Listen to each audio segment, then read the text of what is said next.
हम यहीं थे कि एक व्यक्ति आया, अखिलेश यादव जी बात करना चाहते हैं। हम अगर हमारे पास समय रहता है किसी को निराश नहीं करते हैं, कोई मिलना चाहे, बात करना चाहे, जो भी हो, तो हमने कहा बात करा दो। उसने तुरंत बात करा दी। आप लोग खड़े थे, हमने बात कर लिया। उन्होंने कहा कि बहुत आपके साथ अन्याय हुआ। हमने कहा हाँ वो तो ठीक है।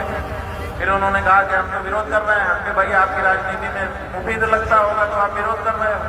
जब आपको लगता है कि ये वाला मुद्दा हमारी राजनीति को सपोर्ट करेगा तो आप करते हो, इसके अलावा हर समय कहाँ करते हो।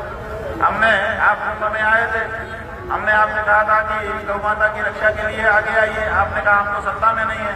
हमने कहा सत्ता में नहीं हो, पार्टी में तो प्रस्ताव पारित करो कि पार्टी समाजवादी पार्टी घोषणा करती है अगर जहाँ जहाँ भी सत्ता में आएगी गौ माता को उतने क्षेत्र की माता घोषित करेगी और उनकी हत्या को बहुत बड़ा अपराध घोषित करेगी। तो बोले हाँ हाँ हम अकेले तो नहीं कर सकते, अपनी पार्टी में जाके बात करेंगे। तो हमने याद दिलाया कि आपने कहा था 1 वर्ष बीत गया, गौ माता की रक्षा के लिए तो आप खड़े नहीं हो।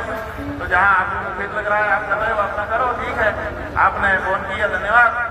तो उन्होंने कहा नहीं नहीं, माता प्रसाद पांडे जी आपके पास आएंगे, वो बात करेंगे, हम लोग गौ रक्षा चाहते हैं। फिर हमने कहा, आप लोगों ने सुना, हमने कहा आपने तो कहा था कि गौशाला से दुर्गंध आती है, आप क्या गौ रक्षा करोगे।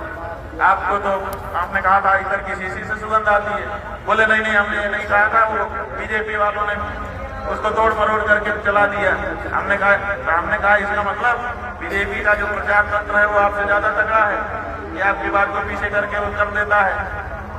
तो जो बात हुई सबसे सामने हुई, हमारी कोई बात छिपी नहीं है, क्रिस्टल क्लियर। हमारा